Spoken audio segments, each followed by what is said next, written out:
All welcome back to my channel.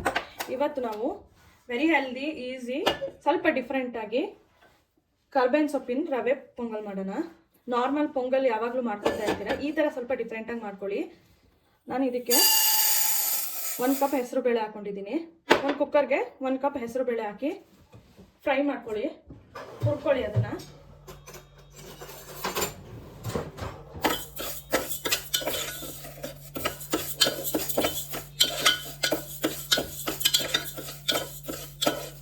ಪೊಂಗಲ್ಗೆ ಹೇಗೆ ಹುರ್ಕೊತೀರಾ ಅದೇ ಥರ ಹುರ್ಕೊಳ್ಳಿ. ಇದಾಗಿದೆ. ಇದಕ್ಕೆ ನಾವು ಯಾವ್ದು ಕಪ್ಪಲ್ಲಿ ತೊಗೊಂಡಿರ್ತೀವಿ ಹೆಸರು ಬೇಳೆ, ಅದರಲ್ಲಿ 2 ಕಪ್ ಆಗುತ್ತೆ ನೀರು ಹಾಕ್ತೀವಿ. ನಾನೀಗ 1 ಕಪ್ ತೊಗೊಂಡಿದ್ದೀನಿ. ನೀರು ಎಷ್ಟು ಅದು ಅಳತೆಗೆ 2 ಕಪ್ ಹಾಕ್ಕೊಳ್ಳಿ. ನಾನು ಇದಕ್ಕೆ ಒಂದು ಸ್ವಲ್ಪ ಕೈ ಎಣ್ಣೆ ಹಾಕ್ತಾಯಿದ್ದೀನಿ. ಇದು ನಮ್ಮಮ್ಮ ಹೇಳ್ಕೊಟ್ಟಿರೋ ಟಿಪ್ಪು. ಯಾವುದೇ ಬೇಳೆ ಬೇಯಬೇಕಾದ್ರೂ ಕೈ ಎಣ್ಣೆ ಹಾಕಿದ್ರೆ ಬೇಗ ಬೇಯುತ್ತೆ ಅಂತ. ಸೊ 1 ಸ್ಪೂನ್ ಕೈ ಎಣ್ಣೆ ಹಾಕೊಳ್ಳಿ. ಇಲ್ಲ ಬೇಡ ಅಂತಂದರೆ ನೀವು ಸ್ಕಿಪ್ ಮಾಡ್ಕೋಬೋದು. ಲಿಡ್ ಕ್ಲೋಸ್ ಮಾಡಿಕೊಂಡು 2 ಇಲ್ಲಾಂದರೆ 3 ವಿಸಿಲ್ ಹಾಕೊಳ್ಳಿ.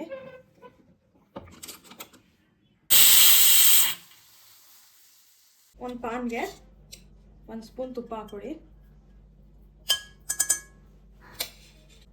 1 ಸ್ಪೂನ್ ಜೀರಿಗೆ, 1 ಸ್ಪೂನ್ ನೀವು ಖಾರಕ್ಕೆ ಎಷ್ಟು ಬೇಕು ನೋಡಿಕೊಂಡು ಪೆಪ್ಪರ್ ಹಾಕೊಳ್ಳಿ, ಮೆಣಸು ಹಾಕೊಳ್ಳಿ. ಅರ್ಧ ಮೆಣಸಿನ್ಕಾಯಿ ಹಾಕೋತಿದ್ದೀನಿ. ಮೆಣಸನ್ನು ನೀವು ಹಾಕಿರೋದ್ರಿಂದ ಖಾರಕ್ಕೆ ನಿಮಗೆ ಜಾಸ್ತಿ ಬೇಕು ಅಂತಂದರೆ 1 ಫುಲ್ ಕಂಪ್ಲೀಟ್ ಹಾಕೊಳ್ಳಿ, ಇಲ್ಲ ಅಂತಂದರೆ ಅರ್ಧ ಹಾಕೊಳ್ಳಿ. 1 ಬೌಲಲ್ಲಿ ಫುಲ್ 1 ಬೌಲ್ ಕರಿಬೇವಿನ ಸೊಪ್ಪು ಹಾಕ್ತಾಯಿದ್ದೀನಿ.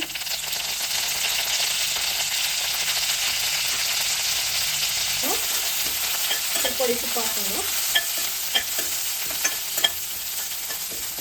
ನಾರ್ಮಲ್ ಪೊಂಗಲ್ ಮಾಡಿರ್ತೀರ, ಸೊ ಈ ಥರ ಒಂದು ಡಿಫ್ರೆಂಟಾಗಿ ಹೆಲ್ದಿಯಾಗಿ ಟೇಸ್ಟ್ ಚೆನ್ನಾಗಿರುತ್ತೆ. ಈ ಥರ ಒಂದ್ಸಲ ಟ್ರೈ ಮಾಡಿ.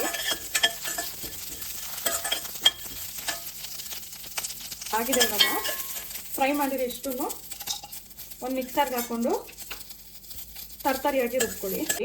ನೀವು ನೀರು ಹಾಕ್ಕೊಂಡು ಪೇಸ್ಟ್ ಥರ ಮಾಡ್ಕೊಳ್ಳೋದು ಬೇಡ, ಈ ಥರ ತರ್ತರಿಯಾಗಿ ರುಬ್ಬಿಟ್ಕೊಳ್ಳಿ. ಹುರಿದಿದ್ವಲ್ಲ ಅದೇ ಪಾನ್ಗೆ ಒಂದು ಸ್ವಲ್ಪ ಎಣ್ಣೆ ಹಾಕ್ತಾಯಿದ್ದೀನಿ, ಸಾಸಿವೆ ಹಾಕ್ತಾಯಿದ್ದೀನಿ. ಎಣ್ಣೆ ಕಾದ್ಮೇಲೆ ಸಾಸಿವೆ ಹಾಕ್ಕೊಳ್ಳಿ. ನಾನಿಲ್ಲಿ ಜಜ್ಜಿಟ್ಕೊಂಡಿರೋದು ಬೆಳ್ಳುಳ್ಳಿ ಹಾಕ್ತಿದ್ದೀನಿ. 8ರಿಂದ 8 ಬೆಳ್ಳುಳ್ಳಿ ಹಾಕ್ಕೊಳ್ಳಿ. ಮತ್ತು ಗೋಡಂಬಿ ಹಾಕ್ತಾಯಿದ್ದೀನಿ. ಇದ್ರ ಜೊತೆಗೆ ಸಣ್ಣದಾಗಿ ಕಟ್ ಮಾಡಿ ಇಟ್ಕೊಂಡಿರೋದು ತೆಂಗಿನಕಾಯಿ ತುರಿ, ಇಷ್ಟು ಹಾಗೆ ಫ್ರೈ ಮಾಡಿ.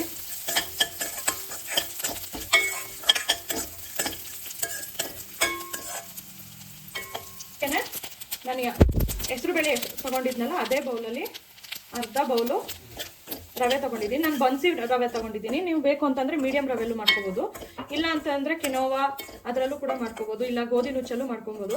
ಅದು ನಿಮ್ಮ ಚಾಯ್ಸು, ನಿಮ್ಗೆ ಯಾವ್ದು ಬೇಕಾಗುತ್ತೆ, ಯಾವ್ದು ಇಷ್ಟ ಆಗುತ್ತೆ ಅದರಲ್ಲಿ ಮಾಡಿ. ನಾನಿಲ್ಲಿ ಬನ್ಸಿ ರವೆ ತೊಗೊಂಡು ಅದನ್ನು ಹಾಗೆ ಫ್ರೈ ಮಾಡ್ಕೊಂಡಿದ್ದು. ನಾನು ಆಲ್ರೆಡಿ ಸ್ವಲ್ಪ ಫ್ರೈ ಮಾಡಿದ್ದೆ ರವೆ, ಸೊ ಅದನ್ನು ಮತ್ತೆ ಹಾಕ್ಕೊಂಡು ಇನ್ನು ಸ್ವಲ್ಪ ಫ್ರೈ ಮಾಡ್ಕೊತಾ ಇದ್ದೀನಿ.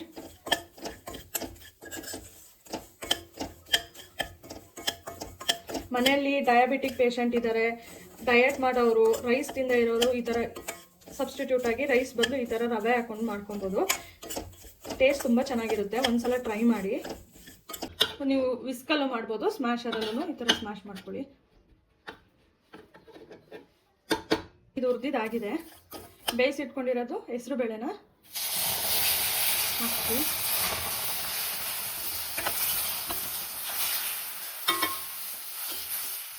ಅದೇ ಬಟ್ಲಲ್ಲಿ ಇನ್ನೂ 1 ಬಟ್ಲು ನೀರು ಹಾಕ್ತಾಯಿದ್ದೀನಿ.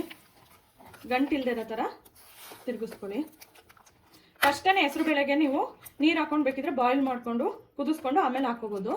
ಇಲ್ಲ ಅಂತಂದರೆ ಫಸ್ಟ್ ಹೆಸರು ಬೇಳೆ ಹಾಕಿ ಅದ್ರ ಮೇಲೆ ನಿಮ್ಗೆ ಎಷ್ಟು ನೀರು ಬೇಕೋ ಅಷ್ಟನ್ನ ಹಾಕಿ ಅಡ್ಜಸ್ಟ್ ಮಾಡಿ ಹಾಕ್ಬೋದು. ಇದಕ್ಕೆ ನಾವು ರುಬ್ಬಿಟ್ಕೊಂಡಿರೋ ಪೌಡರ್ ಇತ್ತಲ್ಲ ಅದನ್ನು ಹಾಕೊಳ್ಳಿ.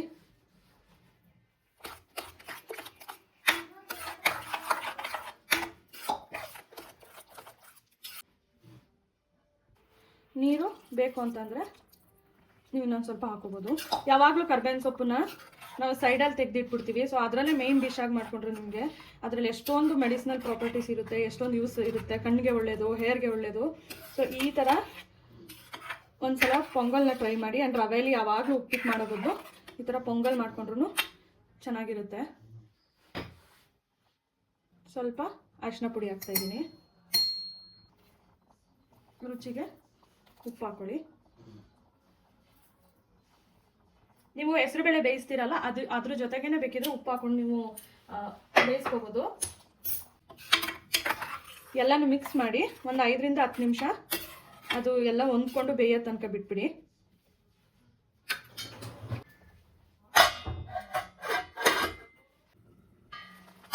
ಇದಾಗಿದೆ ಇವಾಗ.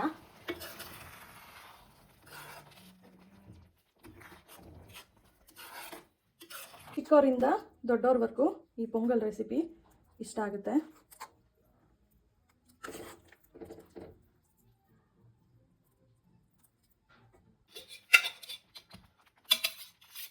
ಲಾಸ್ಟಲ್ಲಿ 1 ಸ್ಪೂನ್ ತುಪ್ಪ ಹಾಕಿ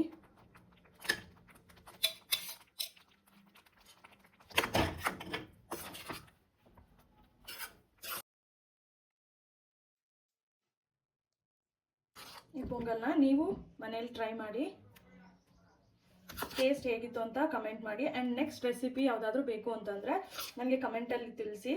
ರೆಸಿಪಿ ನಿಮ್ಗೆ ಇಷ್ಟ ಆಗಿದ್ರೆ ಲೈಕ್ ಮಾಡಿ, ಶೇರ್ ಮಾಡಿ, ಆ್ಯಂಡ್ ನನ್ನ ಚಾನಲ್ನ ಸಬ್ಸ್ಕ್ರೈಬ್ ಮಾಡಿ. Thank you.